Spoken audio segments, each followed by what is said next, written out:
பிதாவாகிய தேவனாலும் ஆண்டவராகிய இயேசு கிறிஸ்துவினாலும் உங்கள் யாவருக்கு கிருபையும் சமாதானம் உண்டாவதாக. தேவன் நம்மை கைவிட்டு விடுவாரா என்கிறதான தலைப்பின் கீழாக தேவனுடைய வார்த்தையை நாம் பார்ப்போம். பிரியமானவர்களே, அநேக நேரங்களிலே விதமான கேள்விகள் நம்முடைய வாழ்க்கையில் எழும்புகிறதுண்டு. ஏனென்று சொன்னால் நடக்கிறதான அந்த சூழ்நிலைகளானது ஒருவேளை தேவன் நம்மளை கைவிட்டு விடுவாரா என்கிறதான அந்த எண்ணங்களும் சிந்தைகளும் நம்முடைய வாழ்வில் ஏற்படுவது உண்டு. ஏனென்று சொன்னால் நம்முடைய வாழ்க்கையில் ஏற்படுகிறதானே அந்த மந்த நிலைமைகளும் தேக்க நிலைமையும் என்ன பண்ணுது, உயர்வடைய முடியாத ஒரு சூழ்நிலையானது நம்மளை ஒரே இடத்துல அது நிறுத்துகிறதா இருக்கிறது. மனிதர்களுடைய ஒத்தாசையானது அது அற்றுப்போகிறதாகவும், அதற்கு மாறாக நம்மை நசுக்குகிறதான அடிமைத்தனம் பண்ணுகிறதான அநேக சூழ்நிலைகளானது இந்த உலகத்தில் ஏற்படுகிறதா இருக்கிறது.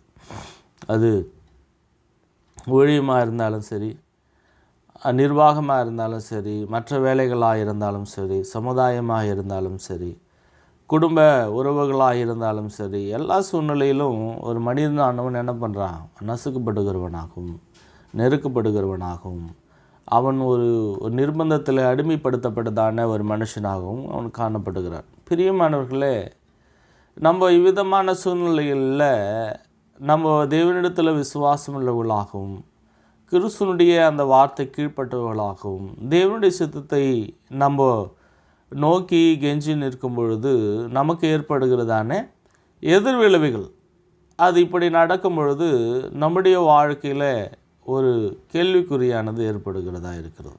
அப்போ இன்றைக்கு என்னுடைய வாழ்வு என்பது இவ்வளவுதானா அப்படின்னு நம்ம நினைக்கும் பொழுது, என்னுடைய வாழ்க்கையில் தேவன் என்ன பண்ணுவார், இன்னொரு வாய்ப்பை தரமாட்டாரா, இன்னொரு உயர்வை தரமாட்டாரா, இன்னொரு ஆசீர்வாதங்களை எனக்கு தரமாட்டாரா, நான் இழந்து போனதான இந்த வாழ்வு, இல்லை நான் பெற்றுக்கொண்டதான இந்த சமாதானம், இந்த சந்தோஷமான வாழ்வை நான் திரும்பவும் பெற்றுக்கொள்ள முடியாதா, திரும்பவும் தேவன் எனக்கு ஆசீர்வாதங்களை தரமாட்டாரா என்கிறதான அநேக கேள்விகளானது நமக்கு இருக்கிறது. காலங்களானதும் கடந்து போகிறதா இருக்கிறது. நேரங்களும் இல்லை, வயதும் இல்லை, திறமையும் இல்லை, பலனும் இல்லை, நெருக்கம் அதிகமாக இருக்கிறது என்கிறதான அந்த சூழ்நிலையில் தேவன் என்ன பண்ணுறாருன்னா, நம்மளை என்னதான் அவ்விதமாக நாம் நினைத்தாலும் தேவன் நம்மளை ஒருபோதும் கைவிடுவதில்லை என்கிறதான அந்த எண்ணமும் சிந்தையும் நமக்கு இருக்க வேண்டும். பிரியமானவர்களே, பிதாவானவர் ஆண்டவராக இயேசு கிறிஸ்துவை என்ன பண்ணார்னா, சில நிர்பந்தத்தின் அடிப்படையாக சில காரியங்களுக்காக அவர் கைவிட்டு விட்டார். ஏன் கைவிட்டார்னா, இந்த உலகத்திற்கு ரட்சிப்பு வேண்டும். அப்போது ஒரு ரட்சிப்பை தருவதற்காக, ஒரு விடுதலை தருவதற்காக தேவன் கிறிஸ்துவை என்ன பண்ணுறார், ஒரு நிமிஷத்தில் என்ன பண்ண கைவிட்டு விடுகிறார். அந்த கல்வாரி சிலுவையில் ஒரு பாவியாக, இல்லை இந்த உலகத்தினுடைய அந்த மக்களுக்காக சில நேரங்களானது என்ன பண்ணுதுன்னா, பிதாவாகிய தேவன் குமாரனாகிய இயேசுவை என்ன பண்ணார்னா கைவிட்டு விடுகிறார். ஆனால் அதற்கு பிறகாலே நடக்கிறதான ஒரு விஷயமானது இந்த உலகத்திற்கு ஒரு பெரிய நித்திய வாழ்வையும் ஒரு அழியாத வாழ்வையும் ஒவ்வொரு மனிதனுக்கு கிடைக்கக்கூடியதான ஒரு ஸ்லாக்கியமானது கிடைக்கிறது. வேதத்தில் நாம் பார்க்கும் பொழுது சங்கீதம் 22:1 நாம் பார்க்கும் பொழுது, என் தேவனே என் தேவனே ஏன் என்னை கைவிட்டீர், எனக்கு உதவி செய்யாமலும் நான் கதறி சொல்லும் வார்த்தைகளை கேளாமலும் ஏன் தூரமாயிருக்கிறீர், என் தேவனே நான் பகலிலே கூப்பிடுகிறேன் உத்தரவு கொடீர், இரவிலே கூப்பிடுகிறேன் எனக்கு அமைதல் இல்லை, இஸ்ரவேலின் துதிகளுக்குள் வாசமாயிருக்கிற தேவரீரே பரிசுத்தர். நானும் ஒரு புழு, 6ஆம் வசனத்தில் பார்க்கிறோம், ஒரு புழு மனுஷனல்ல, மனுஷரால் நிந்திக்கப்பட்டும் ஜனங்களால் அவமதிக்கப்பட்டும் இருக்கிறேன். என்னை பயக்கிறவர்கள் எல்லாரும் என்னை பரியாசம் பண்ணி உதட்டை பிதுக்கி தலையை துலுக்கி, கர்த்தர் மேல் நம்பிக்கையாக இருந்தானே, அவர் இவனை விடுவிக்கட்டும், இவன் மேல் பிரியமாக இருக்கிறாரே, இப்பொழுது இவனை மீட்டு விடட்டும் என்கிறார்கள். நீரே என்னை கர்ப்பத்திலிருந்து எடுத்தவர், என் தாயின் முளைப்பாலை நான் உன்கையில் என்னை உம்முடைய பேரில் நம்பிக்கையாக இருக்க பண்ணினீர். கர்ப்பத்திலிருந்து வெளிப்பட்ட போதே உமது சார்பில் விழுந்தேன். நான் என் தாயின் வயிற்றில் இருந்தது முதல் நீர் என் தேவனாக இருக்கிறேன். பிரியமானவர்களே, இங்கே சங்கீதக்காரன் அழகாக சொல்கிறார், இது ஆண்டவராகிய இயேசு கிறிஸ்துவனுடைய கதறுதலாக இருக்கிறது. அப்போது இதை தான் சொல்கிறாரு, அந்த கல்வாரி சிலுவையில் என் தேவனே ஏன் என்னை கைவிட்டு அப்படின்னு சொல்கிறார். அப்போ இன்றைக்கி நம்முடைய நிலைமை கூட நிறைய சூழ்நிலையில் இப்படியாதாக இருக்கிறது. தேவன் என்ன பண்ணுவார், தூரமாக இருக்கிற மாதிரி, கைவிட்டுற மாதிரி, நம்ம எவ்வளோதான் கூப்பிட்டாலும் அதற்கு பதில் கொடுக்காத மாதிரி இருக்கும். நம்முடைய நிலைமையானது அந்த 6ஆம் வசனத்தில் 22:6 நானோ ஒரு புழு, மனுஷன் அல்ல, மனுஷரால் நிந்திக்கப்பட்டும் ஜனங்களால் அவமதிக்கப்பட்டும் இருக்கிறேன். ஒரு புழு என்ன பண்ணுது, அது அந்த மண்ணில் இல்லை ஏதோ ஒரு இடத்துல இருக்குதுன்னா அது வளைந்து நெளிந்து செல்லும், அதற்கு எலும்பில்லை அந்த புழு. ஆனால் அந்த புழு ஏதோ ஒரு வேதனையில் பட்டு துடிக்கும் பொழுது அந்த துடிப்பானது மிகவும் பார்ப்பதற்கு ரொம்ப கொடூரமாக இருக்கும்.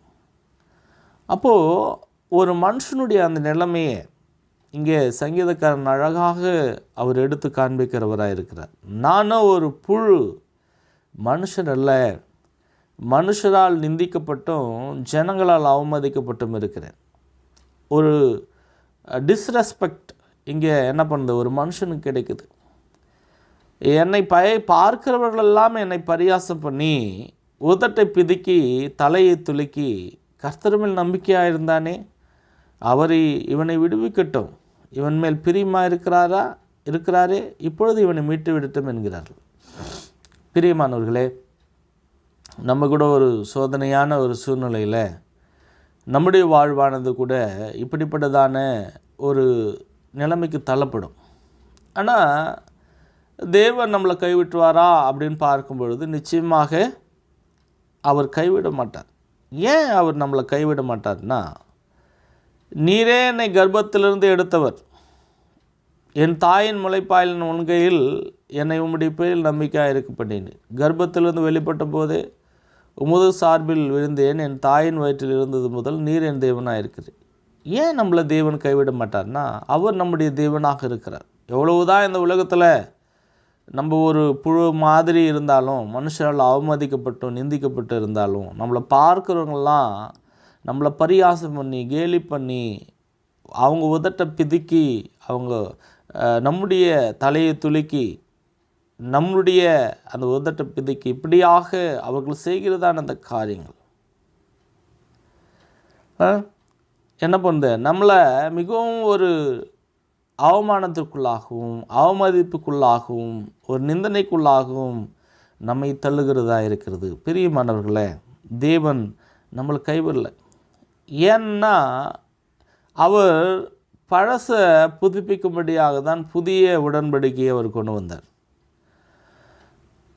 என்னதான் உடன்படிக்கை ஏற்படுத்தினாலும் அது உடஞ்சி போலாம், திரும்ப எழுதினார்.